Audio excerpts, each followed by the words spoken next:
That may look like a clown on a unicycle, but look again. That is actually a man going to extremes to improve the lives of the people around him. That's Ben Linder. That was his philosophy. The unicycle was a hobby. Ben was an activist and a practical idealist, an engineer who used his training to help the people of Nicaragua. In 1987, Ben was harnessing the power of a stream to make electricity for a remote village, right in the middle of the Sandinista revolution. His work of helping people made him a target of the US-funded Contras. On April 28, 1987, the Contras tried to put an end to practical idealism in Nicaragua.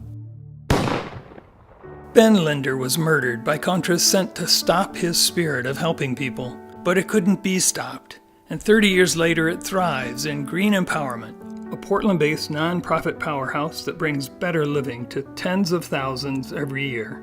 I was very moved, as many people were, when Ben was killed. That wasn't the only genesis of Green Empowerment, but it certainly was something that drew things together.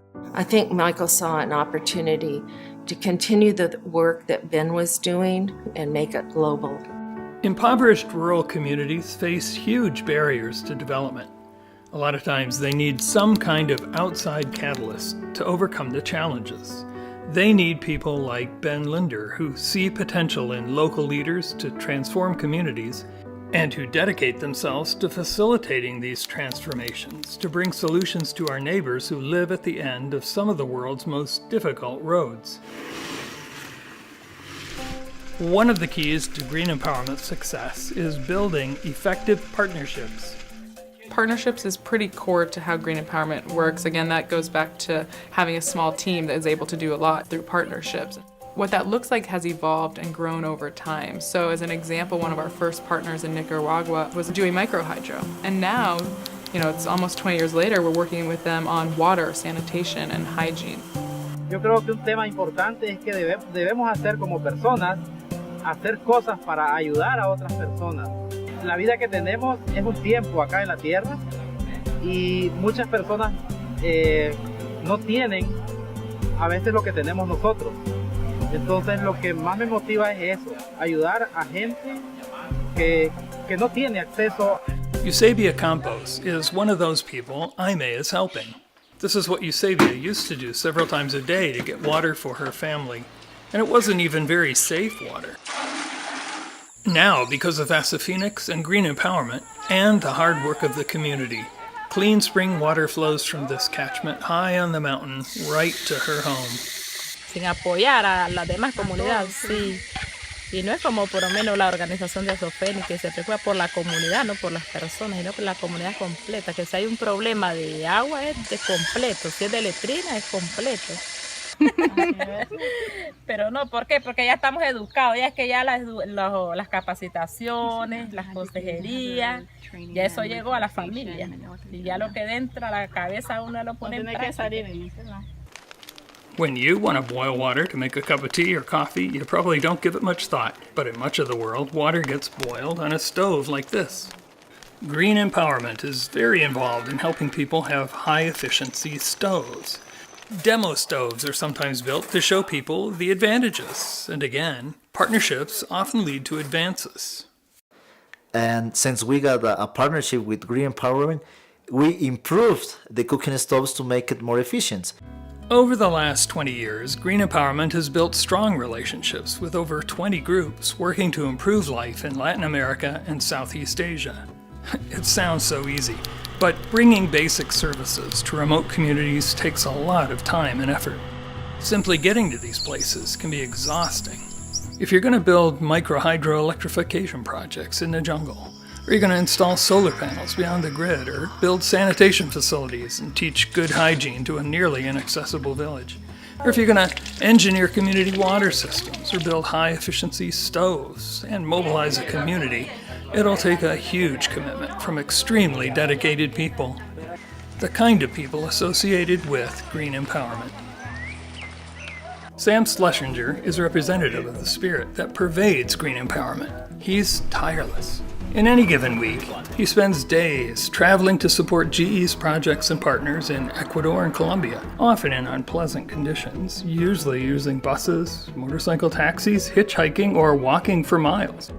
He only had a truck on this trip because of this video.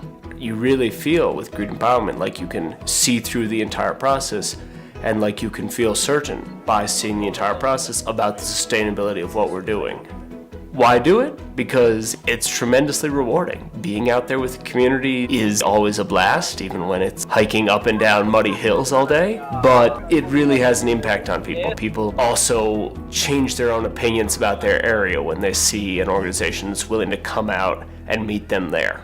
My first trip in Nicaragua, we were housed in the family in the village. I shared a large storage room with another lady who had come along. If I wanted to get up during the night to go outside, I needed to be careful I wouldn't step on chickens and pigs on the way. I've always considered myself not as the person who tells the local partner how things are going to be, but the helper. They're the ones who know the local populations. They know how to ask a question to get the real answer. They know how to get meaningful representation from men and women in villages in the committees they need to form to manage their whole finances and everything. Social issues can be way bigger than technical issues. Green empowerment makes sure that the solution they install will work in the place that they put it and can be maintained by the people it's serving. They train community members to be technicians, and they work with local partners to design, manufacture, and continuously improve the technologies available. Green empowerment focuses on helping people see their own potential. We have our partners in every country we work in that are really the ones leading the projects. They know that the community's reaching out to them saying they want help. It's communities that really want to own the project, and then we have our partners that are there for years making sure it's sustainable. The fact that we have these local partners that really help ensure the sustainability of these projects. Not just providing new basic services, but offering the additional dignity for people's lives in rural areas and providing opportunities to organize locally. It's about, I was able to do this for myself, or I was able to do this with my neighbors. And that's something that really works in a subtle but powerful way with communities. They can learn how to string lines so like an electrical lineman. Solve simple problems with a microhydro system. In fact, they can and do carry turbines, 6 miles through the jungle. Then I think we realized that that's not enough. There are a lot of leadership functions they can do. They just haven't had opportunity. So the relationship to the nonprofit we work with is also to empower them. There's a basic truth that's easily forgotten. None of the billions now on Earth, including you and me, had any control over where we were born. This makes us fundamentally responsible to share the resources we have with those around us.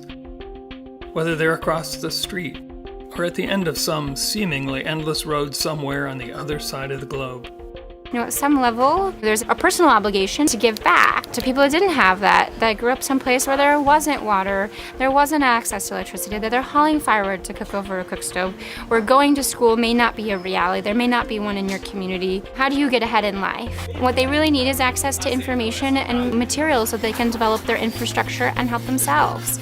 And that's really what we aim to do, is to provide them the knowledge and access to resources so that they can do it themselves. If you were looking at all different types of organizations to give to, I would always choose one that is small and personal. I want to feel a direct connection, and I think Green Empowerment gives you that. You can see them move the needle at a community level, and I think that feels very hopeful. I know I'm not going to change the world with my dollar, but I could change the lives in this one community with $1 or $10 or whatever it is. That's exciting because I think the strategy is village by village. We will then make that bigger change in the world. One of the things that was exciting about this work is that just the bang for your buck can go so far that when you see for a relatively small investment, you can supply water to an entire village, and it's a life or death situation. I think that's why it's important to get involved in international work and care about those communities just like we care about our own community. Diarrhea is the biggest killer of young children in the world. And to think that with something as simple as an enclosed spring or a covered well that we can really make a huge impact on child mortality, for example, I feel like that's a very empowered place to stand, to think, wow, like you can actually make a huge difference.